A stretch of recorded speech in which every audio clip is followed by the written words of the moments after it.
For my project, I wanted to experiment with ways of using light to create images, so I decided to attempt to make a camera obscura. A camera obscura is an optical device that was historically used by artists to create plots for their compositions in photorealistic manners. They used to be full-room devices that used a lens attached to a window to refract light from the outside world onto a canvas. Now, camera obscuras can be made portable and either with or without a lens. Although, without a lens, the camera obscura becomes a type of pinhole camera.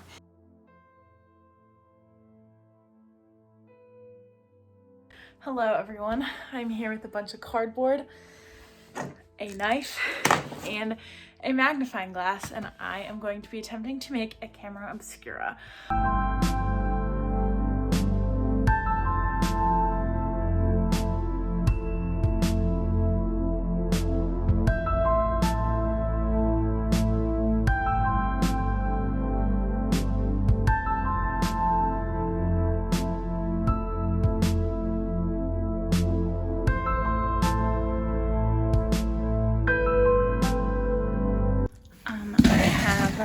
The lens on this side, and this part comes out so that it can focus, and then you can attach paper on this side so that you can trace what you can see. So this is what it looks like on the inside, and it is currently midnight outside, so I will test this in the morning. Alright, so it's the next morning. I am going to try and see if my camera obscura works.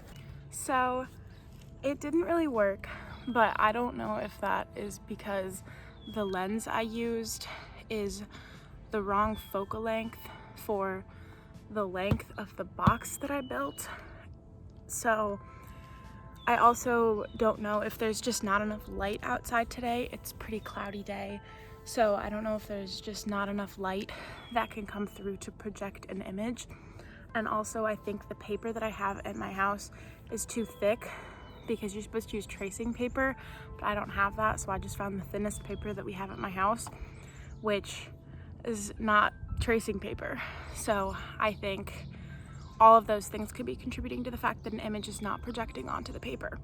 I did get some really cool shots putting my camera inside the hole that I made for the paper and shooting, like adjusting the aperture and everything and exposure to where only the lens was in focus, so you could only see what was through the lens, which I think looked pretty cool.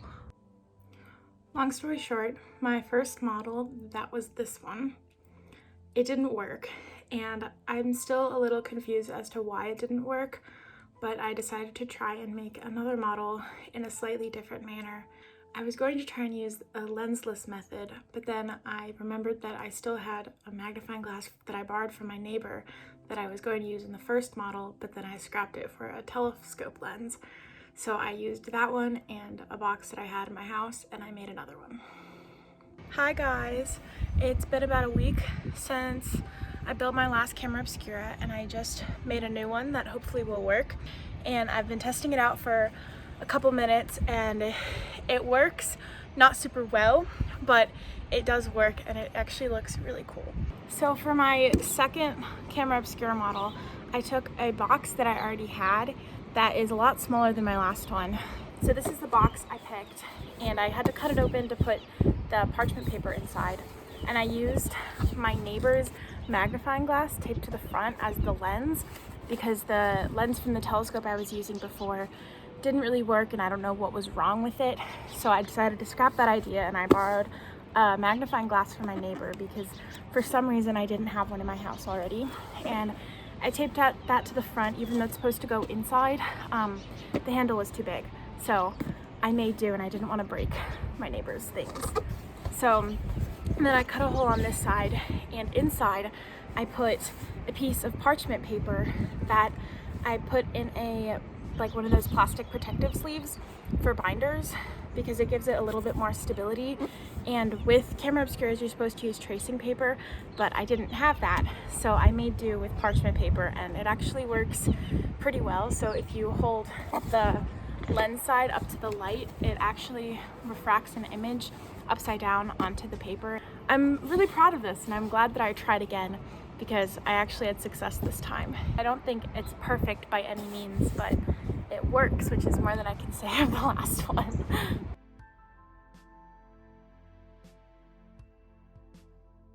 I think this project really opened my eyes to the potentials for photography, even in the digital age, using old school methods in new ways. I did a bunch of research on what to do for my second camera obscura model, and I found that you can actually use camera obscura ideas and like pinhole camera stuff on digital cameras. There's a body cap that goes on once the lens comes off, and if you drill a hole in it and then cover it with tape and then poke a hole in it, you can actually shoot with a digital camera without using a lens, which was a really cool idea, but I didn't want to destroy the only body cap that I had for my camera. If you have a camera body already, you can take photos with it without buying new lenses, which is actually really cool.